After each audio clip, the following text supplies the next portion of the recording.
Why some things are better left unsaid after 65. As we grow older, many of us feel a strong desire to open up to our families, whether it's sharing memories, future plans, or simply how we're feeling each day. After all, we've spent decades building these relationships, and for many, transparency feels like a sign of trust, love, and connection. But here's something that life teaches us quietly over time. Not everything needs to be shared. There comes a point, especially after the age of 65, when wisdom begins to guide our choices in a different way. We start valuing our peace of mind more than others' opinions. We recognize the importance of maintaining our independence and personal dignity, even in close relationships. And we realize that some conversations, though well-intended, can lead to unnecessary stress, misunderstandings, or even unintended hurt. This isn't about hiding things or being secretive. It's about learning to protect what matters most: our emotional balance, our autonomy, and the trust we've nurtured over time. In a culture where sharing everything is often celebrated, there's still a quiet strength in knowing when to keep something just for yourself. In this guide, we'll explore 5 things that older adults might choose to keep private when it comes to family. These insights aren't about building walls. They're about drawing healthy boundaries and living with greater freedom in your golden years. So whether you're seeking clarity, comfort, or simply a fresh perspective, you're in the right place. Let's take a thoughtful look at what not to share and why that decision can lead to more peace, not less. 1. Financial decisions and assets. Why keeping some details to yourself is a wise move. Let's face it, money is one of the most personal topics we'll ever deal with, and that doesn't change as we get older. In fact, it may become even more sensitive. After 65, many older adults find themselves navigating retirement accounts, savings plans, pensions, and long-term financial goals. It's only natural to want to share this part of life with family, especially when you're thinking about your legacy or how your finances might affect them someday. But here's where caution is key. Sharing too much about your financial situation can sometimes create more problems than it solves. Even when your family means well, knowing the full picture of your bank account, investments, or future plans can lead to unsolicited opinions, subtle pressure, or even unintended conflict. One moment you're having a casual conversation about how much you've saved, and the next someone's questioning your spending habits or offering advice you didn't ask for. You may hear things like, maybe you shouldn't be spending that much on travel, or wouldn't it be better to set more aside for the grandkids? While these comments may come from a place of love, they can also chip away at your sense of independence. You've worked hard your whole life. You've earned the right to make your own choices without feeling judged or second-guessed. There's also a less comfortable truth. Sometimes when people find out you're financially secure, their behavior changes. Long-distant relatives might suddenly get closer. Others may assume you're willing, or even obligated, to help them financially. And once those expectations are set, it's incredibly hard to undo them. On the flip side, if you're going through financial hardship, sharing those details can also trigger concern or even panic among loved ones. They may start offering help you don't need, or worse, begin questioning your decision-making abilities. Something no older adult wants to experience. That's why it's often better to keep certain financial matters private. It's perfectly okay to have a clear estate plan and to designate a trusted executor or financial power of attorney. These are smart steps, but the exact dollar amounts in your retirement accounts, the details of your spending, or whether you've made a new investment, those don't need to be shared unless absolutely necessary. You have the right to protect your financial privacy just as much now as you ever did. In fact, doing so might give you more peace of mind and more freedom to enjoy your money on your own terms. Whether it's a weekend getaway, a new hobby, or simply treating yourself to something you love, the choices you make with your money should remain yours. Remember, privacy isn't secrecy, it's wisdom. By keeping your financial life appropriately private, you're preserving your autonomy and safeguarding your relationships from unnecessary strain. And in this stage of life, that's something worth protecting. 2. Minor health issues. when saying less can help you feel stronger. As we age, it's no secret that our bodies start sending more signals. An achy knee here, a stiff back there, a little more fatigue at the end of the day. These are common, often harmless signs of aging. And while it's natural to want to share these experiences with your family, especially those who care deeply about you, it's worth asking, do they really need to know everything? The answer might surprise you. Constantly updating your loved ones on every ache or discomfort, especially the minor, non-urgent ones, can unintentionally shift how they see you. A passing comment like, "My shoulder's been acting up again," may seem harmless, but when repeated often, it can paint a picture of someone who's fragile or declining. And once that image sets in, it's hard to reverse. Family members, particularly your adult children or grandchildren, may start worrying more than necessary. What starts as concern can quickly become overreaction. You might hear things like, "You really should see a specialist," or "Maybe it's time to stop driving," even if the issue is something you're already managing. The result? You end up feeling like you're under a microscope, and that's not a good feeling. There's also the risk of losing control over your own decisions.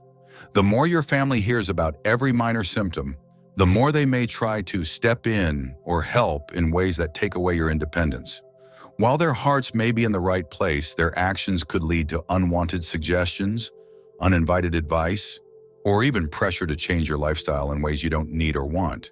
This doesn't mean you should suffer in silence or ignore important symptoms. Far from it. If you're facing a health issue that affects your quality of life, mobility, or requires support, it's important to speak up and involve those you trust. But there's a big difference between informing your loved ones and overwhelming them with every detail. Keeping smaller health concerns to yourself allows you to maintain control over your narrative.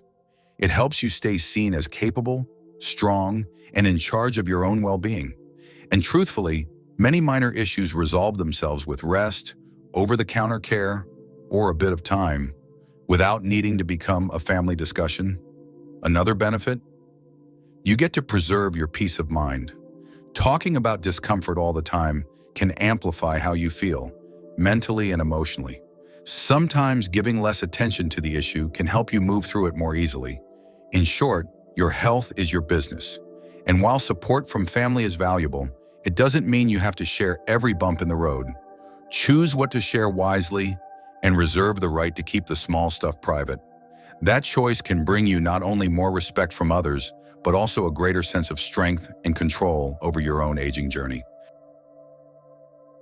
3. Your true thoughts on family conflicts. Why silence can be a gift. By the time we reach our later years, we've seen our fair share of family dynamics, both the beautiful and the complicated. Sibling rivalries, misunderstandings over inheritances, disagreements about parenting styles, or grudges that go back decades. These things happen in nearly every family, no matter how close-knit it may seem on the outside. And while it's tempting to speak your mind, especially when you think you're helping, it's often wiser to hold back. After 65, many older adults find themselves in the role of the family elder. People may turn to you for advice, or sometimes you feel a responsibility to step in and bring peace. But sharing your unfiltered thoughts about who's right or wrong can do more harm than good. Even when your words are honest and well-intentioned, they can be misinterpreted or taken personally. Let's say you weigh in on a disagreement between your adult children. You think you're being fair. But what happens when the conflict cools off and they reconcile? Your words, spoken during a moment of tension, might linger in their minds.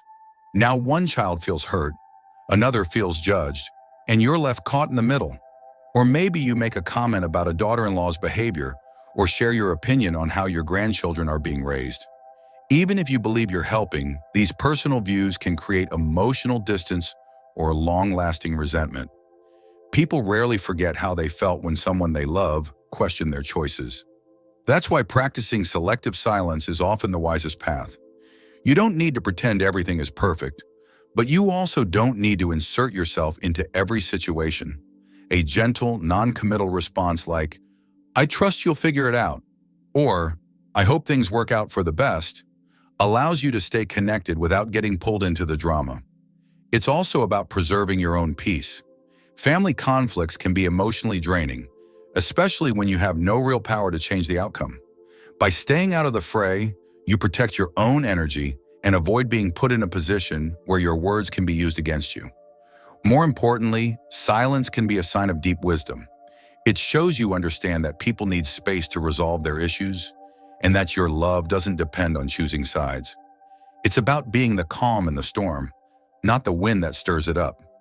In today's world where opinions are shared loudly and often, the quiet strength of restraint stands out. And for someone in their golden years, it sends a powerful message. You've seen enough to know that peace is often found not in what we say, but in what we choose not to say. Or regrets about the past, when reflection is best kept private. As the years go by, it's natural to look back on choices made, roads not taken, and moments we wish had gone differently. Everyone has regrets. It's part of the human experience. But after 65, when reflection becomes more common, it's important to be mindful of how and with whom we share those thoughts. There's a quiet urge in many of us to speak honestly about the past, to admit mistakes, share lessons learned, or express sorrow over things we can't change. And while self-reflection can be healing, talking too openly about certain regrets with family can sometimes cause more harm than good. Why? Because those closest to us may take our reflections personally, even if that's not our intention. You might say, "I wish I had worked less and spent more time with the family," meaning only to express a desire for better balance. But your children may hear, "I regret how I raised you." Or you mention a long-lost dream of moving across the country, and your spouse quietly wonders if you were ever truly happy where life brought you both. Even simple comments about missed friendships, career paths, or life choices can be misunderstood. Rather than hearing your words as thoughtful introspection, loved ones may interpret them as judgment, disappointment, or even subtle blame. And those lingering interpretations can create emotional distance or unspoken hurt. That's why it can be wise to keep some regrets to yourself, or at least to filter them carefully. It doesn't mean you're being dishonest. It means you're protecting your relationships from unnecessary burdens. After all, the past can't be changed, but the way we carry it forward is entirely up to us. Of course, sharing stories that contain wisdom or life lessons is a different matter. Telling a grandchild about a risk you didn't take or a time you followed your heart can be powerful. When framed in a way that uplifts, not weighs down. The difference lies in the intention. Are you hoping to connect and teach, or are you processing your own pain?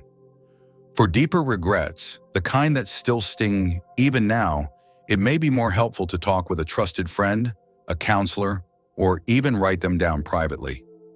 These reflections deserve space, but not always an audience.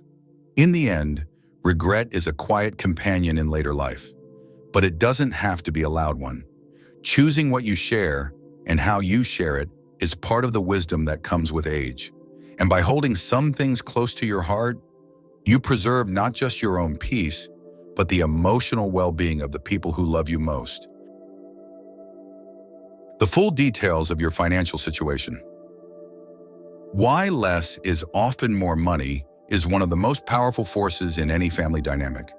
It can bring people together or quietly pull them apart.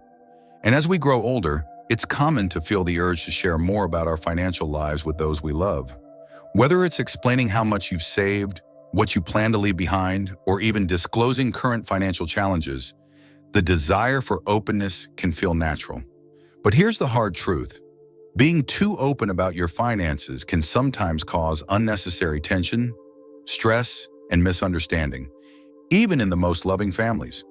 When family members know too much about your financial situation, it can shift how they see you and how they interact with you. If they learn you've saved a sizable amount, they may begin to develop expectations, some unspoken, others quite clear. You might hear comments like, "Have you thought about helping the grandkids with college?" Or, "Maybe you could gift some of that now instead of waiting." These suggestions might sound innocent, but over time they can turn into pressure. Your financial independence, something you've worked a lifetime to earn, can start to feel like a family discussion topic instead of a personal right. On the flip side, If your finances are tighter than you'd like, sharing every detail could trigger excessive concern or even lead your family to question your decision-making.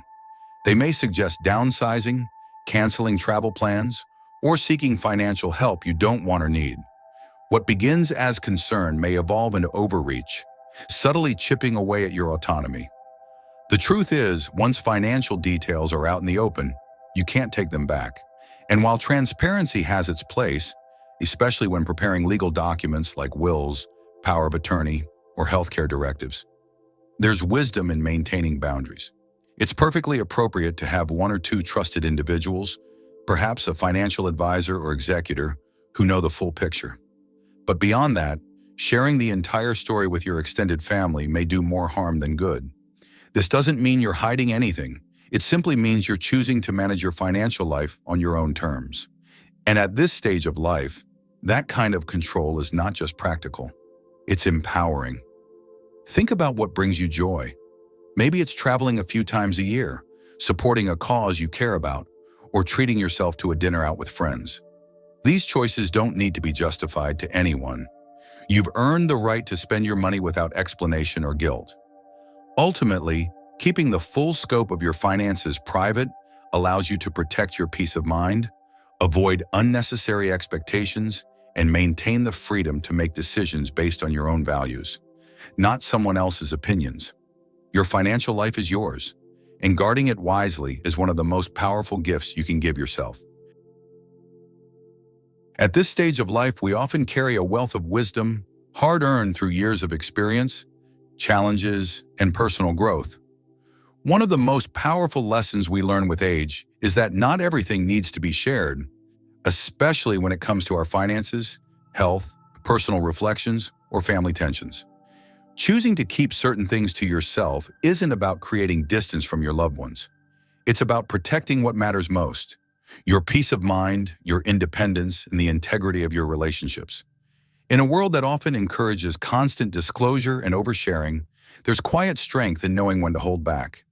You have every right to manage your affairs, guard your emotional energy, and speak selectively, because you've earned that right through a lifetime of responsibility and resilience.